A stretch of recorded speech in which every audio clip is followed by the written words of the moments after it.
골로새서 3장 9절 말씀 다 함께 한 목소리로 받들어 읽도록 하겠습니다. 너희가 서로 거짓말을 하지 말라. 옛사람과 그 행위를 벗어버리고. 아멘. 이 사도 바울은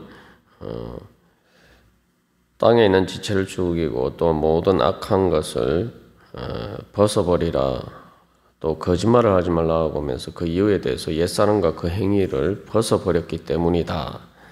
그리고 새 사람을 입었기 때문이다 라고 이야기하고 있습니다. 그래서 우리가 예수 그리스도를 믿는다는 것은 단순히 어떤 작은 변화가 아니라 우리가 나눈 것처럼 주님이 바뀌고 나라가 바뀌고 그래서 주권이 바뀌고 세상이 바뀌고 그래서 사람 자체가 완전히 바뀌는 것이 예수를 믿는 거듭남 중생의 은혜입니다. 그래서 옷 입었다 여기서 이제 벗어버리고 입었으니 이게 이제 전형적으로 옷을 입고 벗는 것에 이제 비유하고 있는데 옷 입고 벗는다 이런 이 개념은 이제 헬라 세계나 또한 유대교 문헌에서 통상적으로 흔히 발견되는 비유입니다. 그런데 옷을 입고 벗는다라는 그 목적어가 사람으로 등장하지는 않습니다.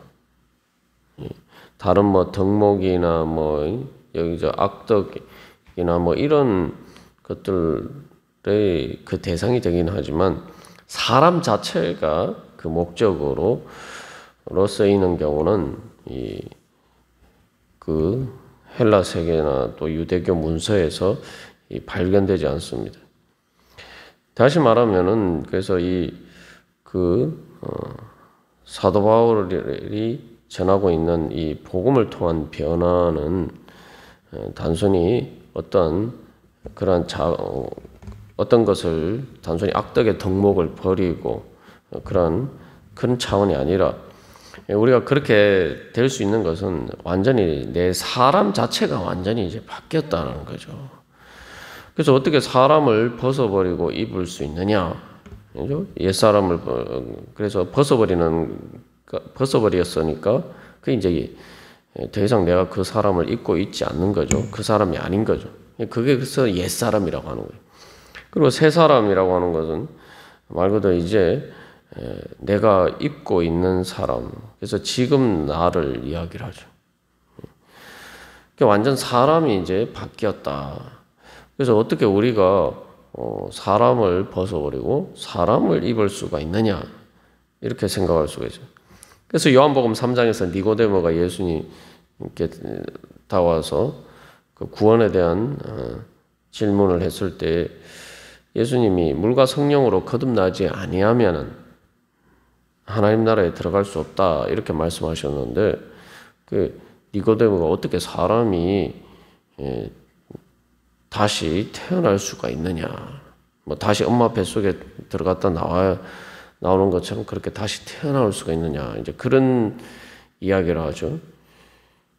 그게 마찬가지입니다. 여기서 그래서 예수 그리스도를 믿음으로써 우리가 거듭나는다는 그 중생은 말 그대로 진짜 완전히 이게 사람이 바뀌는 거예요.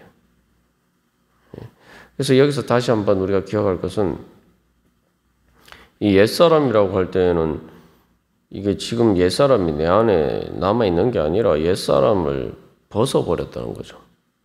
그러니까 더 이상 나는 그 예전의 나가 아니라는 거예요. 그래서 옛사람. 그래서 이제 이런 개념은 결국 이 구원이라는 것이 우리가 예수 그리스도를 믿음으로 구원받는다는 것이 그저 내가 원래 있던 내 사람이 조금 이렇게 더 이렇게 성장하고 더 발전하고 그런 개념으로 이해해서는 안 된다는 거죠. 우리가 조금 더 성장하고 발전하고 한다고 해서 우리가 하나님의 자녀가 될 수 있는 게 아니에요. 죄인이 의인이 될 수 있는 것도 아니고 구원받을 수 있는 그러한 자격을 갖추는 것도 아니라는 거죠. 말 그대로 옛사람은 미 아무리 이렇게 발전이 된다고 해서 새 사람이 되는 그런 개념이 아니라는 겁니다. 우리가 이런 영적인 성장이나 이런 것을 자칫 잘못하면 이제 그런 식으로 이해를 하는 경우가 있는데, 보통 이제 세상에서는 이제 그렇게 이해를 하죠. 그러나 그런 것이 아닙니다. 그 옛사람이 발전을 해서 새 사람이 되는 게 아니에요. 그래서 이제 뭐 헬라 사상에서 특별히 이 거짓 교사들이 영향을 받았다는 그런 영지주의적인 개념도 어떤 자기가 사람 안에 원래 이제 잠재해 있는 것을 개발해서 그것들을 통해서 어떤 구원을 받는다, 감추어진 그러한 지식을, 영적인 지식을 얻을 수 있는 그러한 재능을 개발해서 구원을 얻는다. 이제 그런 식으로 이제 개념들이 있고, 사실 이제 불교도 마찬가지입니다. 불교에서 말하는 구원이나 부처가 된다는 것도 약간 이런 그런 비슷한 구도에서 출발합니다만, 그래서 사실은 이제 불교에서는 초월적인 신이 있는 게 아니에요. 초월적인 의미라는 게 우리하고는 조금 이제 다르죠.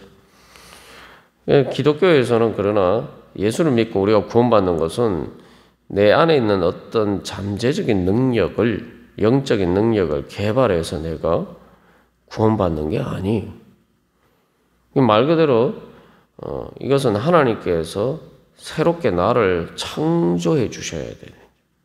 말 그대로 무에서 유를 창조하는 것처럼, 그래서 로마서 4장에서 사도 바울이 이야기하는 것처럼 없는 것을 있는 것 같이 부르시는 하나님. 그래서 전혀 옛사람과 다른 새 사람의 창조를 통해서 새 사람이 새롭게 태어남으로써 하나님께서 그렇게 우리를 거듭나게 해주심으로 우리가 구원받을 수 있고 하나님의 자녀가 될 수 있는 거죠. 그렇기 때문에 이게 완전한 변화를 이야기하는 거예요. 그래서 이 앞에서도 모든 것을 벗어버리고 8절에서 그렇게 이야기합니다만, 그 모든 것을 벗어버려야 되는 이유 중에 하나가 9절에서 말한 것처럼 완전히 옛사람과 그 행위를 벗어버렸기 때문에, 옛사람을 벗어버렸기 때문이라는 거죠.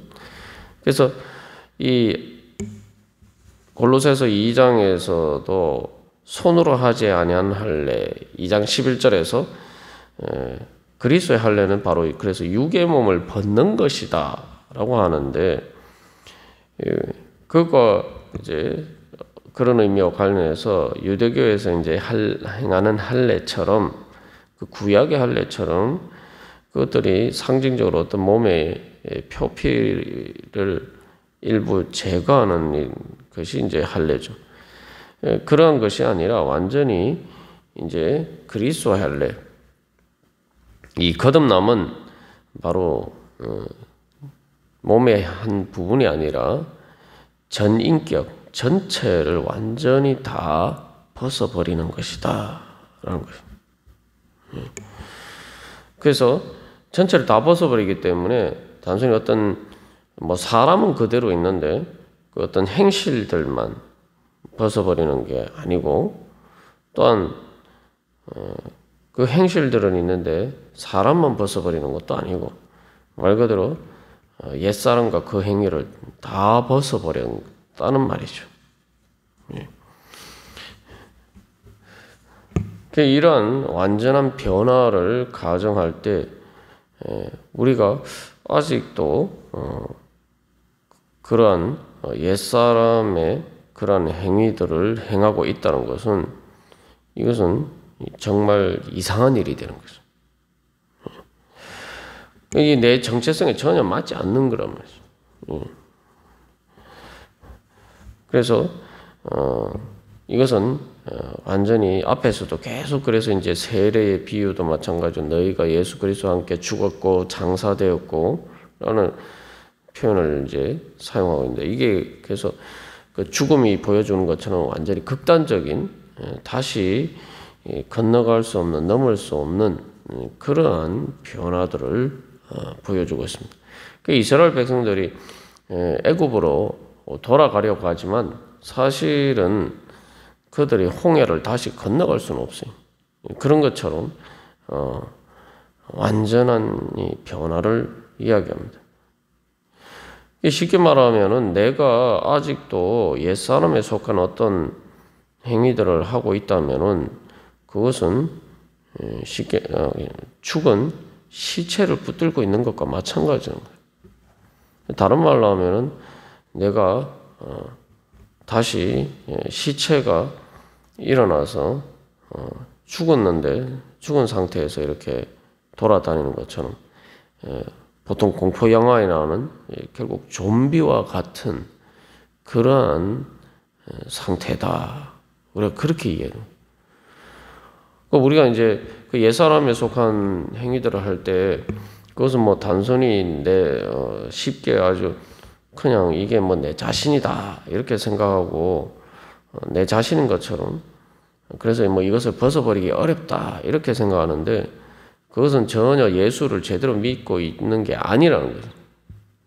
그것은 내 자신이 아니라 말 그대로 내가 옛사람에 따른 행위를 행하고 있다는, 옛사람은 죽었는데 그 행위만 하고 있잖아요. 죽었는데 막 몸만 움직이는 거예요. 그래서 이제 앞에서도 5절에서 3장 5절에서 땅에 있는 지체를 죽이라 그러죠. 머리는 죽었고 그 다음에 실제로 생명이 없는데 그 죽은 생명에 따라서 몸만 움직이는 거예요. 그게 이제 좀비죠. 그래서 내가 옛사람에 속한 어떤 행위를 한다면은 이게 내가 완전히 이게 좀비처럼 그렇게 행하는 거구나. 내가 이거 정말 이게 끔찍한 거죠. 그죠? 그렇게 끔찍하게 생각하고 벗어버려야 됩니다. 그래서 우리가 보면은 이제 이런 경우를 앞에 이제 옷과 관련해서도 나누었습니다만, 그래서 사실 이제 이런 습관이 남아 있는 경우들이 많은데, 그래서 이제 뭐 예를 들면은 군대에서 사실은 이제 제대한 사람들이 많이 경험하는 일인데, 제대해서 군복을 벗었는데도 이제 습관이 되어서 6시에 가 되면은 이제 항상 군대에서는 이제 기상을 하게 되니까 자연스럽게 이렇게 잠이 깬단 말이죠. 일종의 그런 이제 습관인데, 그리고 심지어 말투나 습관까지도 아직 군대에서 하던 그런 것들이 익숙하고, 오히려 이제 일반 제대에서 이렇게 군 밖에서 이렇게 생활하는 일상생활에 이런 것들이 어색하게 이제 느껴질 때가 있습니다. 그런 것과 비슷한 건데, 이게 쉽게 말하면 이제 옛사람이 죽었기 때문에 머리가 없는 거죠. 그래서 마치 도마뱀의 머리에서 떨어진 꼬리만 이렇게 움직이는 것 같이 내가 옛사람에 속한 행위를 하는 것은 그런 것이라는 거죠. 그래서 그 본질은 사라졌지만 여전히 옷처럼 그 옛사람의 겉모습은 으로 나타난 것처럼 그런 것들은 여전히 잔존하고 있는 그런 문제들이 있다는 거죠. 그래서 내가 옛사람에 대한 행위를 할 때마다 이거 내가 또 좀비처럼 행동하고 있구나 하면서 우리가 끔찍하게 생각하고 그것을 벗어버려야 된다는 거예요. 사도 바울이 이야기하는 게 바로 그겁니다. 그래서 그 좀비와 같은 것은 빨리 내가 잘라내버리고, 말 그대로 사도 바울이 이야기한 것처럼 땅에 있는 지체를 죽여라, 그런 것처럼 그것을 빨리 내 삶에서 배제를 시키고 그것을 제거를 해야지 내가 주님의 은혜 가운데서 살 수 있다는 거죠. 그렇지 않으면은 내 삶이 이게 항상 좀비가 출연하는 공포 영화와 같은 거예요. 내 삶이 하나님 주신 은혜 가운데 살지 못하고 바로 그렇게 죽음의 그림자에 덮여서 좀비처럼 살아가는, 생명 없이 살아가는 그러한 삶을 살게 된다는 겁니다. 그래서 다시 한번 우리가 그런 모든 것들을 깨달아 알고 정말 내가 그냥 옛사람, 아직도 내 안에 옛사람이 남아있어서 이 옛사람이 변화되어야 된다 이렇게 생각하는 게 아니라, 이거는 옛사람은 벌써 죽었는데 내가 아직도 그런 옛사람에 따라서 좀비처럼 행하는 것들이 내 안에 그 새사람과 상관없이 움직이는 그러한 것들이다 라는 믿음으로 우리가 그것을 벗어버려야 돼요. 그래서 오늘도 바로 주님 앞에 나아갈 때 다시 한번 예수님의 십자가 앞에서, 그래서 내 옛사람이 이미 죽었다. 이미 그 죽은 사람을 따라서 왜 내가 자꾸 사느냐. 죽은 사람을 따라 살면 죽는 거죠. 좀비처럼 살면 말 그대로 살아있는 것처럼 보이지만 사실은 죽은 거라고 그러죠. 몸은 움직이는데 죽은 사람. 그게 좀비 아닙니까? 내가 어떻게 그렇게 살 수가 있느냐. 나는 이제 예수 그리스도로처럼 거듭난 바로 그러한 새 사람이다. 나는 주님께서 나를 거듭나게 해주신 이 새 사람에 따라서, 예수 그리스도의 부활의 생명에 따라서 오늘 살고, 또 그렇게 예배하면서 주님 앞에 내 자신을 드리고, 주님 그렇게 살기를 원합니다. 그렇게 우리가 주님의 십자가 앞에 서고, 또한 그래서 옛사람의 아직도 좀비처럼 우리를 좌지우지하는 것들을 다 벗어버리고 이제 부활한 거듭난 그 생명으로 오늘 더욱더 충만케 되기를 간절히 소망합니다. 다 같이 기도드리시겠습니다.